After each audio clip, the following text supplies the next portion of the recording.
Permohonan Ibu Baradae di depan Kapolri agar Icat menjadi Brimob lagi, dan inilah sinyal baiknya. Dan kemudian menurut Polri, misalnya Richard tidak diberhentikan, ya, kan terbuka Richard untuk bekerja sebagaimana biasa. Ya. Kami di internal, di pimpinan juga sudah berdiskusikan hal itu. Ya. Kami membuka diri kalau seandainya Richard diizinkan oleh Kapolri bertugas di LPSK, itu juga sesuatu hal yang sepenuhnya menjadi harapan kami. Ya. Dalam hal ini 4 orang memang sangat berbeda hukumannya dengan Eliezer. Yang 4 orang ini mulai dari Ferdy Sambo, orang ini tidak menyesali dan tidak meminta maaf secara tulus terhadap kita, termasuk terhadap Tuhan. Kepada kita aja sesama manusia, tidak bisa dia minta maaf, apalagi kepada Tuhan. Nah, jadi oleh karena itu, sangat pantas bagi orang itu apa hukuman yang sudah ditentukan oleh majelis hakim. Saat itu Richard saya panggil lagi di hadapan tim sus ya. Dia menjelaskan bahwa dia mau merubah keterangannya karena pada saat itu yang bersangkutan dijanjikan oleh saudara FS bahwa kalau Richard mau membantu menjelaskan perannya sesuai dengan skenario awal yang terjadi tembak-menembak itu, dia akan dilindungi, kan begitu? Oleh FS? Oleh FS. Namun faktanya kan pada saat itu si Richard kita tetapkan sebagai tersangka. Oke. Sehingga kemudian dia sampaikan ke saya, Pak, saya tidak mau dipecat. Saya akan bicara jujur, kan begitu.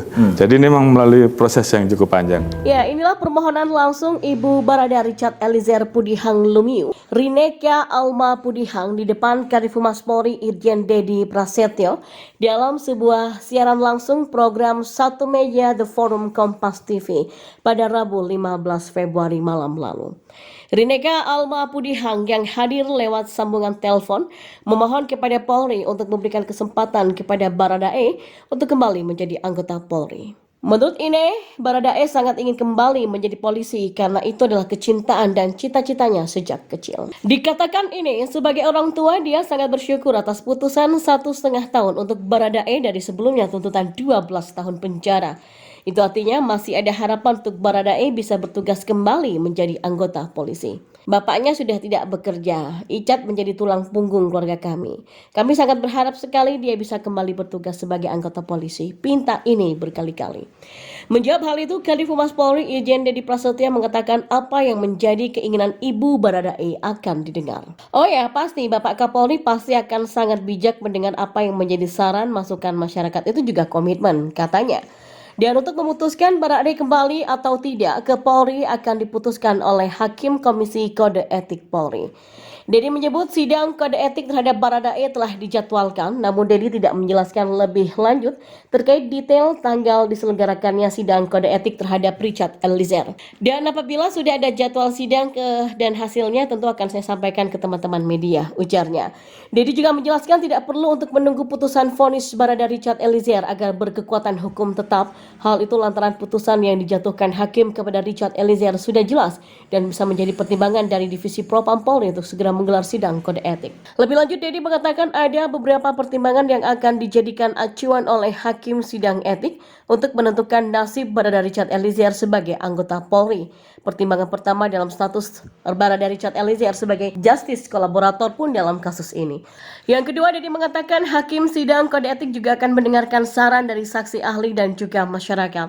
Terkait dari saran masyarakat, dirinya mengatakan Kapolri Jenderal Listio Sigit Prabowo sudah menegaskan hal tersebut. Sementara itu, Menko Polhukam Mahfud MD menegaskan jaksa tidak harus banding atas vonis 1 tahun 6 bulan Baradae yang diputuskan Majelis Hakim Pengadilan Negeri Jakarta Selatan.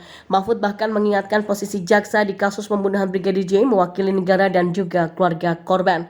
Diakui Mahfud memang ada tradisi kalau vonis jauh lebih rendah dari tuntutan biasanya jaksa akan banding. Dan menurut Mahfud tradisi banding ini pun bisa jadi tidak dilakukan tergantung dari jaksa agung.